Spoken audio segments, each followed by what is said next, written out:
എന്റെ നിസ്സാരമായിട്ടുള്ള ചെറിയ ചെറിയ ആഗ്രഹങ്ങള് സാധിച്ചു തരാൻ വയ്യാത്ത നിങ്ങളുടെ കൂടെ ഇനി ഒരു 60 കൊല്ലം ജീവിക്കാൻ എനിക്ക് വയ്യ. 60 കൊല്ലോ? അത് തന്നെ ഭയങ്കര അത്യാഗ്രഹമാണ്. ഞാൻ എന്തുവാ പറഞ്ഞേ? എന്റെ ഈ ലക്ഷ്മിക്കുട്ടി എന്നുള്ള പേര് മാറ്റിയിട്ട് ലക്ഷ്മി റായി എന്ന്, നിങ്ങളുടെ കരുണാകരൻ എന്നുള്ള പേര് മാറ്റിയിട്ട് കിരൺകുമാർ ആക്കാൻ പറഞ്ഞു. എന്നിട്ട് നിങ്ങൾ ചെയ്തോ? ചെയ്തില്ല. ഇപ്പൊ നമ്മള് ചെറുപ്പക്കാരെ പേരിട്ട് കഴിഞ്ഞാലേ ഇപ്പൊ നമുക്ക് കിട്ടിക്കൊണ്ടിരിക്കുന്ന പെൻഷൻ കാശ് കിട്ടുകയല്ല. അതങ്ങ് വീട്. ആ ബുള്ളറ്റിന്റെ പുറകെ കയറി ആ കാണുന്ന ഗോവ വരെ ഒന്ന് പോണെന്ന് പറഞ്ഞിട്ട് അത് സാധിച്ചു തന്നോ? ആര് ബുള്ളറ്റിന്റെ പുറകെ കയറും? നിങ്ങൾ കയറും. ആര് ബുള്ളറ്റ് ഓടിക്കും? ഞാൻ ഓടിക്കും. അത് തന്നെയാണ് പ്രശ്നം. തെക്കൻ കാറ്റടിച്ചാൽ വടക്കോട്ടും വടക്കൻ കാറ്റടിച്ചാൽ തെക്കോട്ടും വീഴുന്ന ഞാനാണ് നിന്റെ പുറകെ കയറി വരാൻ പോണത്. അത് പോട്ടെ, നിങ്ങൾ കല്യാണം കഴിഞ്ഞിട്ട് തന്നെ എവിടെയെങ്കിലും കൊണ്ടുപോയിട്ടുണ്ടോ മനുഷ്യ? എടി 6 പ്രാവശ്യം ഗവൺമെന്റ് ആശുപത്രി കൊണ്ടുപോയില്ലേ? അത് പെറാൻ കൊണ്ടുപോയതല്ലേ, അല്ലാതെ ടൂർ കൊണ്ടുപോയതല്ലോ. പിന്നെ പൂർണ്ണ ഗർഭിണി ഞാൻ ഊട്ടി കൊണ്ടുപോവാടി. ഒരു കുഞ്ഞിക്കാല് കാണാൻ ആഗ്രഹം ഉണ്ടെന്ന് പറഞ്ഞപ്പോ 6 കൊച്ചുങ്ങളെ എങ്ങനെ എനിക്ക് തന്നത്. കൺഗ്രാജുലേഷൻ.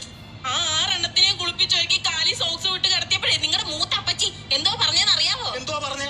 എന്തോ അടി ലക്ഷ്മി കൊച്ചേ, നീ ഇയർബഡ്സ് എല്ലാം മാറി കട്ടിലിട്ടേക്കുന്നേ. ഭാഗ്യം അപ്പച്ചി കുട്ടികളെ ചെവിയിലിട്ട് കറക്കിയില്ലല്ലോ. അത്ര വിവരമുണ്ട് നിങ്ങളുടെ കുടുംബക്കാർക്ക്. എന്റെ തറവാടിനും തറവാട്ടുകാരെ കുറിച്ച് എന്തെങ്കിലും പറഞ്ഞാലുണ്ടല്ലോ. തറവാടോ?